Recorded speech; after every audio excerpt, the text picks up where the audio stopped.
पे नजर आएंगे। रेवाड़ी में अभी तक कांटेक्ट एस्टैब्लिश नहीं हुआ है, इस समय रहते हो गया तो जाऊंगा, अदरवाइज आज फिर वो लेट हो जाएगा मामला, क्योंकि अब तक वो कांटेक्ट एस्टैब्लिश हो नहीं पा रहा है। गुरुग्राम से रश्मि जी आपको आपकी स्क्रीन पर नजर आएंगी। रश्मि मैम हाय, गुड आफ्टरनून। रश्मि मैम, आवाज आ रही है मेरी आप तक? मुझे फ्रेम फ्रीज्ड नजर आ रहा था, इसलिए मैंने पूछा था। नहीं जुड़ पाई रश्मि मैम तो फोन लाइन पे जोड़िएगा अगर इश्यू आ रहे होंगे। इस बीच पटना पहले चलते हैं, फिर आज finally Anu Singh ma'am screen पे। Anu ma'am good afternoon. Good afternoon. क्या करते हो अनु मैम पटना में, और कितने समय से शेयर बाजार से जुड़े हो आप? पटना में तो मेरे हस्बैंड का जॉब है, इसलिए मैं पटना में हूँ अभी। मैंने बीटेक किया है। हाँ, बीटेक किया है, बट प्रेगनेंसी के कारण फिर मैंने जॉब कंटिन्यू नहीं किया। और शेयर मार्केट। हाँ, आवाज आ रही है आपको? यस मैम, प्लीज कंटिन्यू करें। हाँ।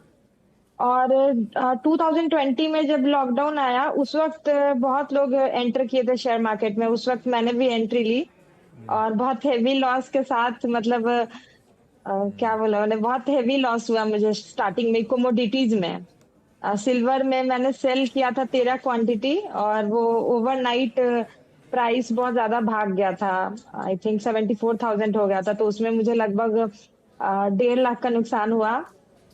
फिर मैं इक्विटी की तरफ आई। मेरे को लगा कि नहीं, ये कोमोडिटी मेरे बस का चीज नहीं है, तो फिर मैं इक्विटी की तरफ आई। बट इक्विटी में भी मैंने बहुत सारे गलत डिसीजंस लिए। लाइक मैंने फ्यूचर रिटेल में परचेजिंग किया, फ्यूचर एंटरप्राइज, क्योंकि उस वक्त हो रहा था ना कि वो रिकवर हो जाएगा। यूट्यूब चैनल्स एंड ऑल, ये लोग मतलब ऐसा इंफॉर्मेशन दे रहे थे कि हाँ, मतलब अभी बाई करने पे वो ऐसे बाउंस बैक करेगा। बट उसमें भी अभी मतलब थोड़ा सा मतलब लॉस में ही हूँ ओवरऑल। अभी तो लॉस में हूँ। पर रिकवर कर रहे हो अब धीरे धीरे करके, ऐसा है क्या? हाँ, ऐसा है। जैसे कुछ थोड़ा सा मतलब मार्केट में रहने पे थोड़ा एक्सपीरियंस हुआ, तो मतलब लगा कि हाँ, जैसे कुछ शेयर मैंने अच्छे प्राइस पे लिया। जैसे जोमेटो मैंने 48 पे खरीदा, मैंने उसको भी होल्ड किया है। और फिर ये टाटा मोटर्स भी मैंने 450 पे लिया है, तो उसको भी मैं अभी होल्ड करके रखी हूँ अभी। बट अभी मैंने फिर एक गलत डिसीजन ले लिया। मैंने एमएमटीसी खरीद लिया 86 पे, और उस दिन से वो बाउंस बैक क्या, वो तो बहुत नीचे चला गया, लोअर सर्किट लग गया। तो अब समझ नहीं आ रहा है कि आज जाके वो सर्किट ओपन हुआ है, तो ये समझ नहीं आ रहा है कि उसका क्या करना है। मतलब अच्छा, ये आप 54 जब पे आ स्टॉक गया। चुनते हो, कोई जोमेटो, कोई टाटा मोटर्स, इवन कोई एमएमटीसी, किस बेसिस पे? आप कुछ फंडामेंटल्स टटोलते हो, टेक्निकल्स की स्टडी शुरू कर दी है? ये 2 साल के पीरियड में कुछ पढ़ाई शुरू करी या नहीं? नहीं, पढ़ाई तो शुरू नहीं कर पाए, लेकिन अब लगता है कि शुरू करना चाहिए। मतलब बीच में क्या हुआ कि प्रॉफिट होने लगा, तो हमको लगा कि ठीक है, मतलब ऐसे भी बिना स्टडी के भी थोड़ा बहुत प्रॉफिट, मतलब ऐसा कुछ फ्यूचर ऑप्शंस तो खेलना नहीं है। तो ये सब था कि अभी नहीं, वो लॉन्ग टर्म में जब वापस से जॉब में वापस से जाना है, तब ये सब चीज में रिस्क लेना है। तो मेरे को लगा कि इक्विटी में तो मतलब over the time generally share grow ही करता है, मतलब ऐसा मेरा अंडरस्टैंडिंग था। तो कुछ टाइम तक प्रॉफिट हुआ अभी बीच में, तो लगा कि रिकवर कर जाए, मतलब कर जाएंगे हम लोग। बट फिर वापस से जो है यही प्रॉब्लम आना शुरू हो गया। अभी जो मार्केट गिरा, तो अचानक से मेरा -8,000 से -31,000 हो गया पोर्टफोलियो मेरा। तो अब अच्छा, इसमें ये आगे फ्यूचर में कैसे करना है वो। एमएमटीसी बहुत चल रहा था, इसीलिए आप घुस गए इस उम्मीद में कि और चलेगा, है ना? अब मामला उल्टा गया। हाँ, भाई एक्चुअली ये जो शेयर का जो ऐप होता है ना, ये ट्रेडिंग एप्स, ये लोग ही सजेस्ट करते हैं ऐसे कि मतलब एनालिस्ट रेटिंग्स, तो बाई सेल जब ऐसे हमने कर। पहले वो YouTube देख के कुछ सौदे लिए थे, गलत पड़े थे, तो हमें सीख जाना चाहिए था कि वहां से नहीं करना था, फिर एमएमटीसी में कूदे। नहीं, हाँ, यूट्यूब से फिर मैंने लेना बंद कर दिया। बट ये जो ऐप होता है, जैसे एंजल वन या ग्रो, हाँ, अपस्टॉक, ये सब जो ऐप है, तो ये लोग भी अपना ये भी कुछ कुछ सजेस्ट करते रिकमेंडेशन हैं। दिखाने लगे हैं। हाँ, ये हाँ, भी तो सजेस्ट एमएमटीसी करते वहीं से हैं। आया था, किसी ऐप से। हाँ हाँ। ठीक है भाई राजेश सर, यार ये ऐप ने धोखा दे दिया हमको।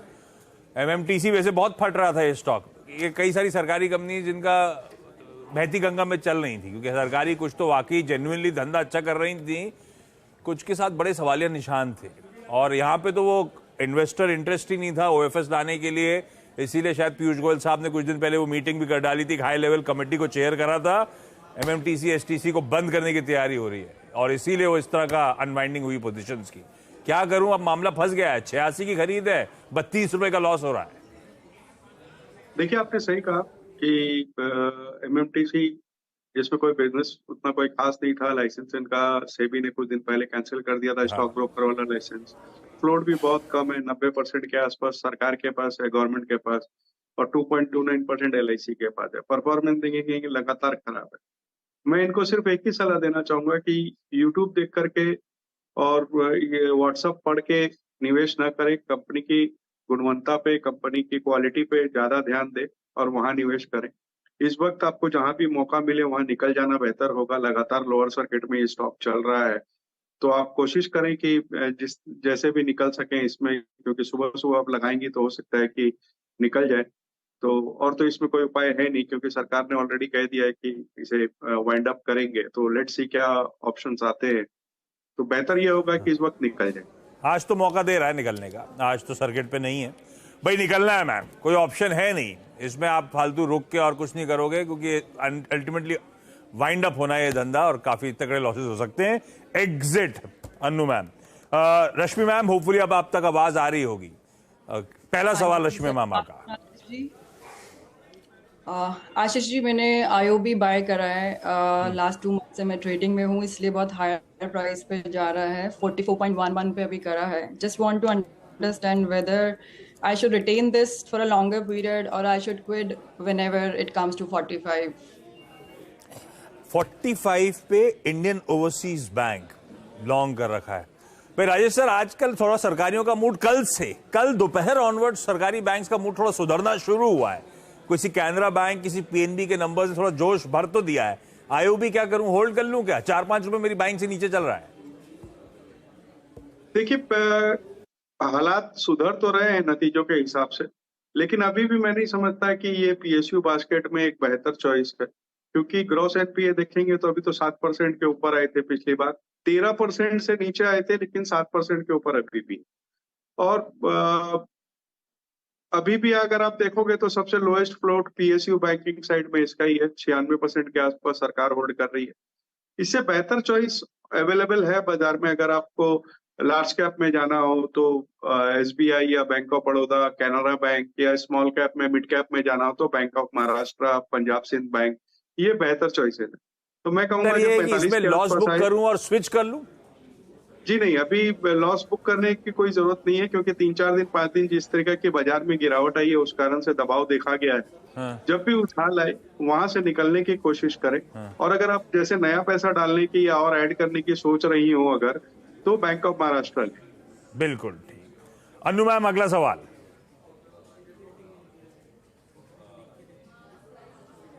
अन्नू मैम, एमएमटीसी इकलौता सवाल है, कोई और भी है स्टॉक वाला? हाँ, और भी सवाल है। जैसे कि मैंने बहुत सारे मिड कैप्स में इन्वेस्ट कर दिया है, तो अभी तो सब बहुत, मतलब जैसे जो लार्ज कैप है वो तो थोड़ा सा मतलब डगमगाया है, but mid cap small cap बहुत ज्यादा मतलब अफेक्ट हुआ है। तो अब मतलब इसको कैसे रिकवर करना है, क्या करूं, इसको एवरेज करूं या फिर वेट करूं मार्केट का बाउंस बैक होने तो का? मैम ऐसा, ये क्या है, एक ही पेंट से पूरी पिक्चर ब्रश, क्या एक ही ब्रश से पूरी पिक्चर पेंट करना गलत हो जाएगा। अब आपने कहा किसी स्मॉल कैप मिड कैप में एवरेज करूं, डिपेंड करता है कौन सी पेडिग्री का, कौन सी क्वालिटी का है, कहाँ पे पहुंचा है, कितना करेक्ट हुआ है, कि सही लेवल्स हैं कि नहीं उन्हें ऐड करने के, तो इंडिविजुअल स्टॉक्स पे लेना पड़ेगा। ऐसी एक ही बार में सारे small cap mid cap portfolio पे कवर करना मुश्किल हो जाएगा। रश्मि मैम, अगला सवाल।